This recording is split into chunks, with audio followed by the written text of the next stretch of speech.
आपको हमारा channel develop गुरु में स्वागत है। आज हम जानेंगे भारतीय रेलवे के महत्वपूर्ण रेल न्यूज। आखिर तक जरूर सुनेगा और अच्छी लगी तो लाइक, कमेंट, शेयर और सब्सक्राइब करेगा, क्योंकि ऐसे न्यूज में ही लाता रहता हूँ। तो चलिए शुरू करते हैं। पश्चिम रेलवे के महत्वपूर्ण अलग कौशल 23 फरवरी को इंदौर आ रही है।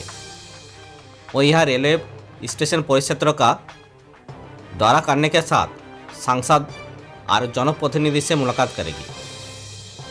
मेल मुलाकात के बाद वो इंदौर, देवास, उज्जैन रेल लाइन का सालाना निरीक्षण करेगी।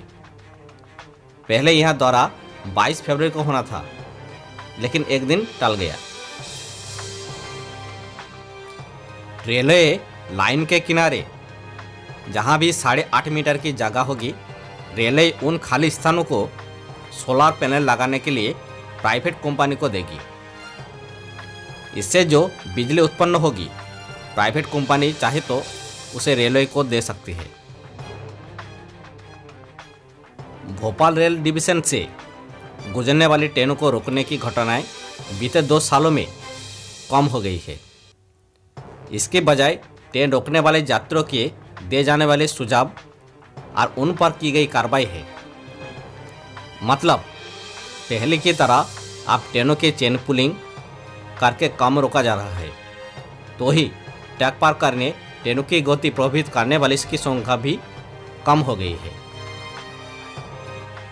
रेलवे ने अहमदाबाद, मुजफ्फरपुर और गोरखपुर एक्सप्रेस को अचानक रद्द करने के बाद उत्तर भारतीय रेल संघर्ष समिति ने महाप्रबंधक और क्षेत्रीय रेल प्रबंधक को ज्ञापन देकर विरोध किया है। रेल संघर्ष समिति ने रेलवे से अंतिम बुकिंग तक ट्रेन चलाने की मांग की है। समिति ने कहा कि यात्रियों के साथ अन्याय हुआ तो हम आंदोलन करेंगे। मालदा डिवीजन के निमतिता से न्यू फरक्का तक इलेक्ट्रिफिकेशन का काम पूरा होने के बाद अब रेलवे ने 03, 465, 466 हावड़ा मालदा इंटरसिटी एक्सप्रेस, 03, 421, 422 नवद्वीप धाम मालदा टाउन एक्सप्रेस, 03, 163, 164 सियालदा सहरसा हाटे बाजार एक्सप्रेस, 530, 27, 28 आजमगंज मालदा टाउन पैसेंजर और 530, 29, 30 आजमगंज भागलपुर पैसेंजर में इलेक्ट्रिक इंजन लगाकर चलाई जाएगी। रेलवे स्टेशन, ट्रेन, प्लेटफॉर्म और यात्रियों से जुड़े किसी भी समस्या से कैसे निजात पाई जा सकती है।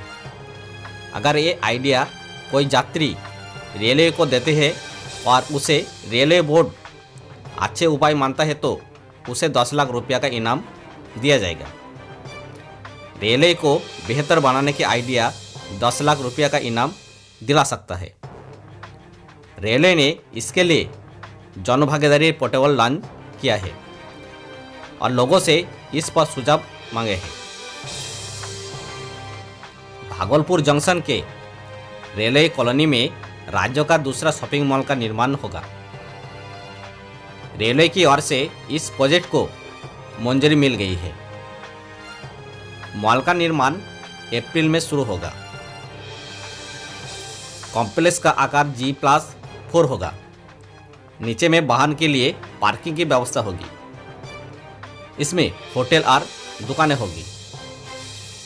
इसकी जिम्मेदारी निजी कंपनी को मिली है। रेल यात्री आसानी से इन सुविधा का उपभोग करेगी। कोडरमा से रांची को जोड़ने वाली नई रेल लाइन बनकर तैयार होते ही रांची से बरकाकाना की दूरी आधी से भी कम हो जाएगी। अभी जहां रांची से बरकाकाना के लिए 123 किमी तय करना पड़ता है, बरकाकाना से रांची वाली लाइन को जोड़ते ही ये दूरी घटकर 63 किमी हो जाएगी।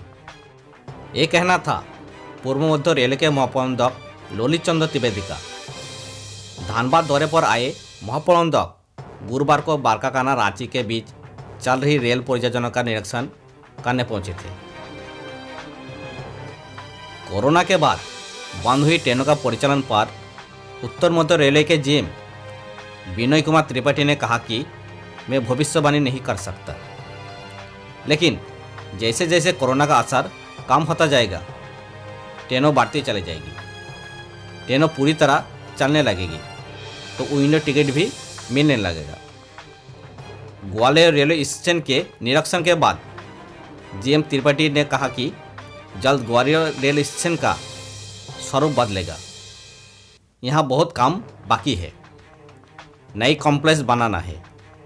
इस दौरान ग्वालियर के सांसद ने ग्वालियर से भोपाल के बीच सुबह के समय में एक्सप्रेस ट्रेन का चलाने की मांग की है।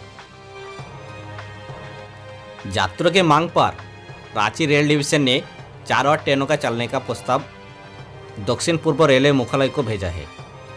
इसमें Hatia Tejaswini express, Kamakhya express, Ranchi Jaynagar express और रांची भागलपुर एक्सप्रेस ट्रेन शामिल है। रेलवे यात्री के लिए बड़ी खुशखबरी है। 1 अप्रैल से सभी ट्रेन पटरी पर दौड़ने लगेगी।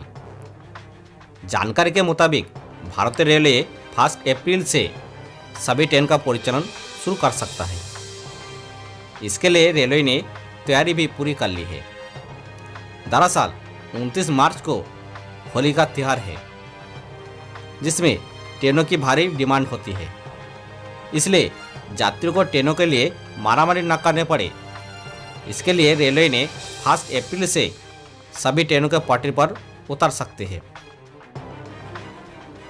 जिस लोकल ट्रेन की मांग 11 महीने से उठ रही थी, स्टॉपेज और अन्य बातों को लेकर मुसाफिर परेशान थे, उस ट्रेन के चलने के बाद भी हालात ऐसे है कि इसमें यात्री सफ़र करने के तैयार नहीं है। इसके बजाय कि रेलवे द्वारा किराए की दर को बढ़ा देना, लोकल को स्पेशल बनाकर इसमें एक्सप्रेस का चार्ज लगा देना, यही वजह कि एक दिन में बिलासपुर रायपुर लोकल ट्रेन में 500 लोग भी सफ़र करने की राजी नहीं है। रेल अधिकारी बोर्ड के निर्देश की बात कहकर स्थानीय लोगों द्वारा किराए दर कम करने की मांग को अनदेखा कर रही है। काफ़ी लंबे इंतजार के बाद जब्बलपुर गोंदिया भाया नैनपुर बालाघाट ट्रैक पर रीवा से ईदबारी ट्रेन का उद्घाटन 21 फरवरी को रेल मंत्री पीयूष गोयल वीडियो कॉन्फ्रेंस के जरिए करेंगे। वही जब्बलपुर चांदा फोर्ट ट्रेन का उद्घाटन कार्य एन वक्त पर टाल दिया गया है। इस ट्रेन को बाद में चलाया जाएगा। आसाम में पहली बार इलेक्ट्रिक इंजन ट्रेन का परिचालन शुरू किया गया। पिछले 18 तारीख को बनगांव से सोरूपेटा तक इलेक्ट्रिफिकेशन का कार्य पूरा हो चुका था। 20 फरवरी को इस रूट पर इलेक्ट्रिक इंजन का ट्रायल किया गया, जो सफल रहा। तो आज का न्यूज़ कैसा लगा ज़रूर मुझे कमेंट करके बताइए। Thank you.